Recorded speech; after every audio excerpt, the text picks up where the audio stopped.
Don't settle for bad socks. Get comfort and grip at an affordable price with Pure Grip Socks Pro. Choose from 18 different colors at puregripsocks.com. Inside this box is a pair of football boots that won't appeal to very many people, are probably too expensive for what they are, and quite frankly, nobody asked for them. However, I love them. Ladies and gentlemen, say hello to the brand new, but actually very old, Umbro Speciali Pro 24, a remake of the 1998 version of the Umbro Speciali, featuring a full goat leather upper. They're iconic, you've probably seen them before, but are they really a pair of football boots that you want to buy in 2024?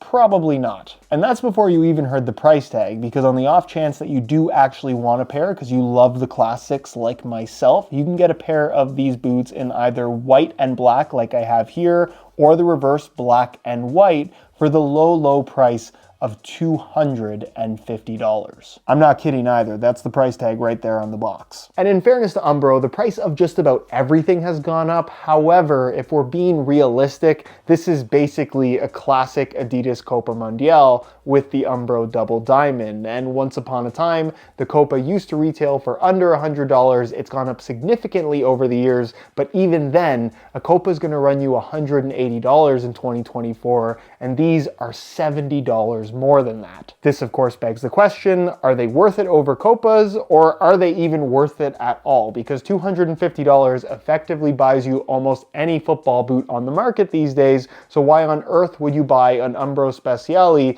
that originally came out in 1998? Well, that's exactly the question that I hope to answer for you in today's video as we go over all the details, including how they fit and feel on feet. So if you're interested in learning more, please stick around. And if you are interested in a pair for yourself, you can pick them up below their normal retail price by way of some exclusive SR4U coupon codes by checking out the first link down below. And as always, if you enjoy these brutally honest reviews, don't forget to drop a like on the video and make sure you subscribe to the channel if you haven't already so you don't miss out on my reviews of all the latest football boots of 2024. Now, before you leave your comment saying those are the ugliest things I've ever seen, basically the equivalent of dad shoe football boots, you're not necessarily wrong, although I do happen to really like the way that these look, but you do have to agree with me that in 2024, wearing something like this would definitely make you stand out, and dominating a match in a pair of Umbro Specialis originally coming out in 1998, that's just cool. Something about wearing old school boots when everybody else is wearing the latest and greatest is just cool to me. I don't know why. With old school being the perfect way of describing these, because this is more or less a one-to-one remake of the 1998 Umbro Speciali. However, instead of what I can only assume would have been kangaroo leather back in the day, they're using goat leather on this new model, which is really soft, but also remarkably padded compared to the vast majority of football boots currently on the market. So if you like that super soft padded leather feel, you get that from this, arguably more so than anything else currently available. And I think people hear me say thick leather upper and automatically assume the feel for the ball is going to be bad. That is definitely not the case, because this goat leather material is extremely soft. You're probably also saying to yourself, why would they use goat leather rather than kangaroo leather or calfskin? Kangaroo leather, I think decision around that is because most of the industry seems to be phasing it out. The fact that it's been banned for sale in any type of product in California is a gigantic deterrent for just about any football boot brand at this point. However, in the case of goat leather, I think it makes this boot a little bit unique. It brings that premium factor, especially if they are going to ask $250 for them.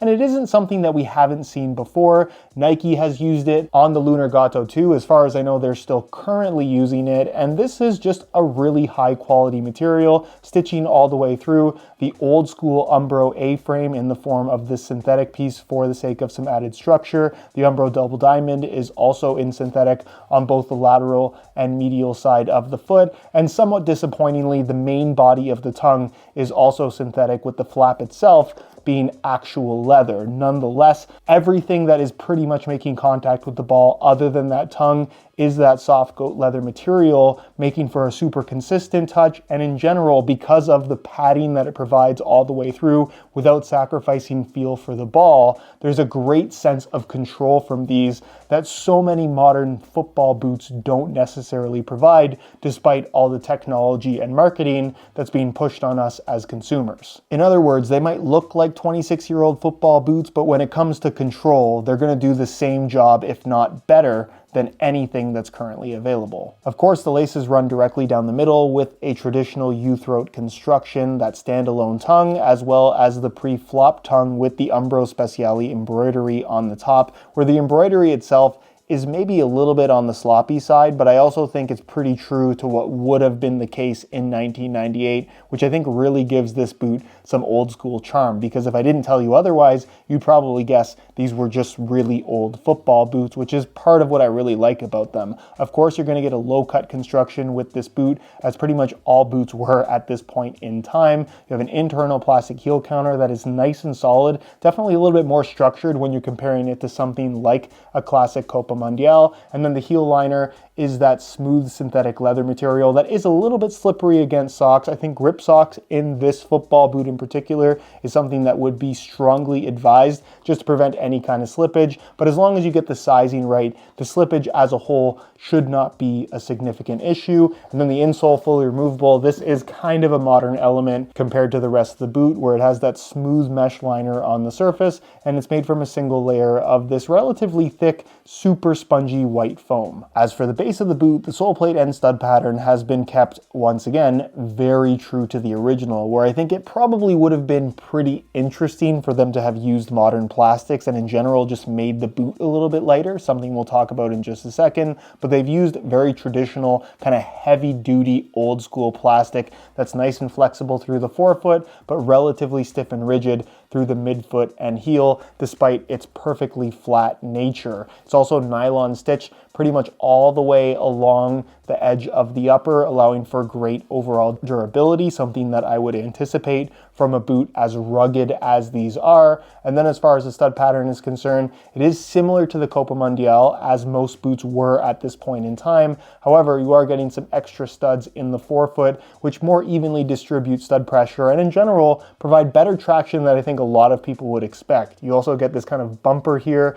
at the tip of the toe that doesn't really do anything, but I do think it looks cool and again has that old school charm about it. And overall, in terms of traction, these perform better than I was honestly expecting, and the sole plate as a whole does actually feel pretty good. When it comes to weight, it would only be fair to compare the Speciali to the classic Copa Mundial from Adidas. They're effectively the same style of football boot, just from different brands. What's the weight difference? Both in technically the same size.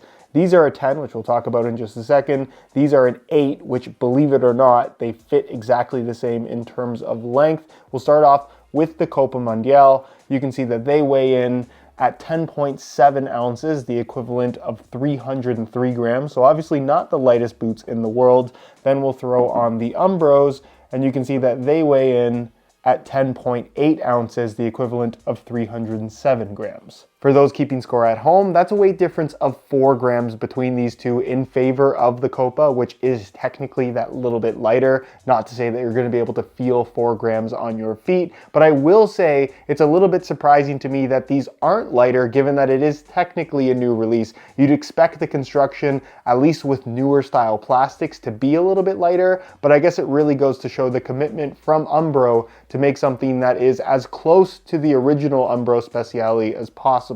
Either way, if you're looking for that super lightweight feel from your football boots, you're probably not interested in either of these anyways. On feet, the Specialis are just so different from pretty well every modern football boot. I will say that I think they have more modern shaping than something like a classic Copa Mundial, but they're also super wide in a way that still fits really well, if that makes any sense whatsoever. The leather is super soft and noticeably padded on your feet. If you like that super thin sensation, this is pretty much the exact opposite of that, and really does give you that nice, soft, padded touch on the ball, which has this sense of control that you can only get from leather of this thickness. I'm a big fan of that personally. The big fold over flap tongue does a nice job of actually staying down on its own, given that it is kind of pre-flopped, which is really nice when you're comparing this to something like a classic Copa. My one gripe with this boot would be the heel area, where it is just a little bit wider than I would personally like it to be, and because of that synthetic leather liner material, I would strongly recommend some grip socks just to give this boot a little bit more of a locked-in feel. But certainly if you want that super responsive sensation from your boots, this is definitely not a very good choice. The feel of the sole plate underfoot is really solid and super flexible. I think the boots as a whole are just really comfortable out of the box. And like I said, in terms of width, they're very wide. If you have super wide feet, these are going to be great. And if you have really narrow feet, I probably wouldn't necessarily recommend these. But for most people, because of that deep central lacing system, there is plenty of adjustability. The key here is that you just want to make sure that you buy these in the right size. If you buy them with some extra growing room, they are going to overstretch on you, which is pretty much the case with most old school leather football boots. Speaking of sizing, instead of my usual size 9.5, I'm wearing these in a size 10 US, and that's because over the last couple of years, I've noticed that Umbros tend to run between a quarter and a half size small, depending on the model. And with these, going half a size up to a 10 seemed to be the perfect decision, and that my toes are pretty much right to the end, just like I like them. So I wouldn't say that they necessarily run a full half size small. It's probably closer to a quarter size. So in general, if you're wearing your boots really, really tight, going a half size up probably is a good idea. Whereas if you're wearing your boots with some extra growing room right now, staying true to size and cutting out some of that space because of the quarter size that you're going to lose might not be a bad idea either. For the vast majority though, half a size up with the Umbro brand in general is not a bad idea. So in conclusion, should you buy the Umbro Speciali Pro 24? For the vast majority, just like I said in the intro, well, probably not. With that in mind, if the 1998 Umbro Speciali happens to be your personal favorite football boot, then by all means splash the cash on this remake, because I think it's as true to the original as you can possibly get these days. However, if the Speciali is not your all-time favorite football boot, then I do think the Copa Mundial at $180 rather than $250 is probably the better value and arguably better quality than what you're going to get from these. And I don't want to keep adding on to this conclusion, but if it were me and I just really wanted a pair of old school football boots, having worn Copa Mundials and having worn these Umbro Speciali 24s, to me, this just has that cool factor in 2024 that the Copa Mundial definitely has to a certain extent. It's a legendary pair of football boots, but being able to get these particularly in this white colorway, I think just makes them stand out so much. And if you're looking for a pair of football boots like this, I guess maybe that's a bit of a silly point because you're probably not looking to stand out. But in terms of having that unique factor when it comes to these versus a pair of Copa Mundials, both are kind of oddball picks in 2024, but these are just, they're cool. I had a lot of fun wearing them.